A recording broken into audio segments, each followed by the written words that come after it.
God's grace covers me, living beyond my past. My grace is sufficient for you, for my power is made perfect in weakness. Living wrapped in grace. Have you ever felt weighed down by what's behind you? Regret, guilt, the haunting echo of past mistakes. You carry shame like a heavy cloak, convinced your story ended in failure. But here's the truth. God's grace doesn't just cover you, it transforms you. It doesn't hide your scars, it redeems them. It doesn't ask you to be flawless, it meets you in your weak spots, your broken places, your darkest nights. God isn't looking for your strength. He's showing up in your weakness. He's not waiting for you to clean up your act. He's already covering you with grace deeper than any fault or misstep. If you've been carried by shame, if your past feels like a prison, you are not forgotten. You are not forsaken. You are seen, loved, and covered, fully and forever. So today, breathe deeply. This is your invitation to step out from hiding, to walk into forgiveness, and to receive the grace that changes everything. Chapter 1. Grace welcomes you as you are. Grace is not a reward. It is a gift, a free, unearned, deeply personal gift. Imagine a father who greets you with open arms, even when you've messed up.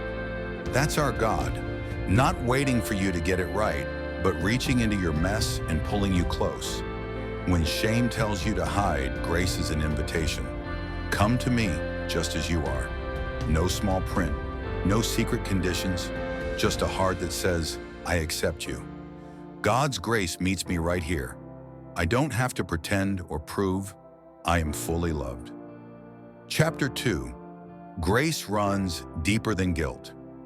Guilt reminds you of what you did wrong. Grace reminds you of what Jesus did right. Guilt says you're unworthy. Grace says you're redeemed.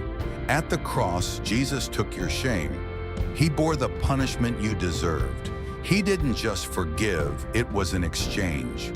Your sin for His grace, your guilt for His righteousness.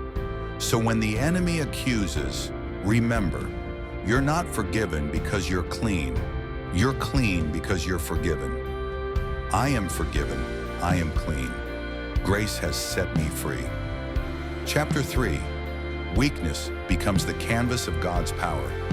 Paul called his weaknesses a thorn in the flesh, but God didn't remove it. Instead, he said, my grace is sufficient for you, for my power is made perfect in weakness.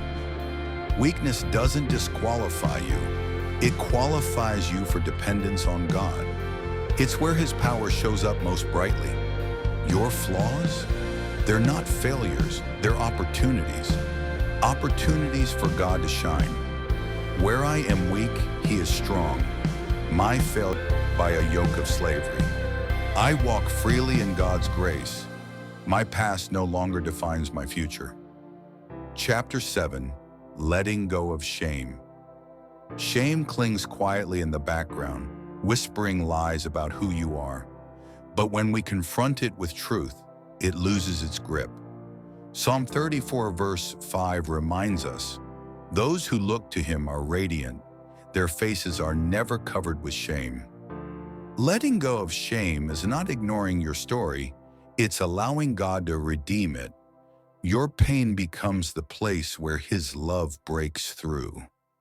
I let go of shame and embrace the radiant joy of being fully loved by God. Chapter 8. Turning pain into purpose. Your pain isn't wasted. God uses every tear, every ache, every disappointment to build something beautiful. He turns graves into gardens, mourning into dancing, ashes into beauty. Romans 8:28 promises, and we know that in all things God works for the good of those who love Him, who have been called according to His purpose. You may not have chosen your pain, but you can choose what it produces: resilience, compassion, and a testimony of hope. God is turning my pain into purpose. My life is a testimony of His power. Chapter 9, Living as God's Masterpiece. You are never a mistake. You are God's masterpiece, created with care, intention, and infinite love. Ephesians 2:10 declares, "For we are God's masterpiece. He has created us anew in Christ Jesus, so we can do the good things He planned for us long ago." Live like you're loved because you are. Walk like you're chosen because you are. Shine like a masterpiece because you were formed by the Master's hands. I am God's masterpiece, created with purpose, beauty, and destiny. Chapter 10, Becoming Whole in God's Grace. Wholeness is not perfection, it is peace. It's knowing that no matter what happened, you are no longer broken, you are being made whole.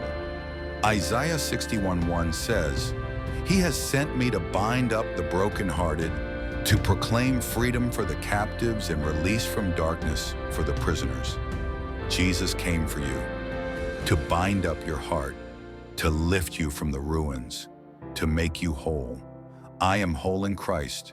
My brokenness is being restored. Grace has the final word. May this devotional serve as your daily reminder. God's grace covers you, heals you, and calls you into a life beyond your past. You are walking from broken to beautiful, from shame to strength, from pain to purpose. You are loved. You are enough. You are His.